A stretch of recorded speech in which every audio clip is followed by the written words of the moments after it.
Екс-директорот на затворот Скопје Филип Андонов Сокол оди во затвор. Тој е прогласен за виновен во судскиот процес, што против него уште 6 затворски полицајци се водеше за злоупотреба на службена положба и овластување. За Сокол изречена сумесечна затворска ефективна казна, а останатите обвинети во овој предмет поминаа со условни казни. Судот ги прогласи за виновни сите инволвирани за дела поврзани со злоупотреби и несовесно работење во затворската установа.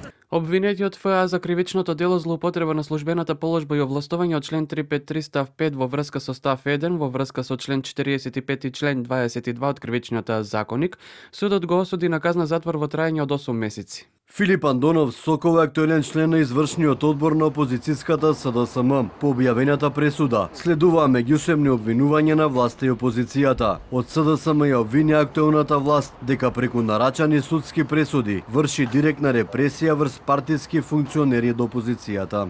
Ги поставија своите суди и обвинители и тргна. Нема повеќе независно судство, ниту независно обвинителство се ставија во своите канџи. Од владеачката ВМРО ДПМН експресно возвратија. Андонов беше ставен во извршниот одбор на СДС бидејќи самите знаеја дека е виновен, па сега тоа го продаваат како политички прогон. СДС е како буквар, прочитани се од сите. Пресудата доаѓа по судскиот процес кој започна во август годинава, а во кој се докажуваше одговорноста на раководството и вработените за пропустите во работењето на истражниот затвор.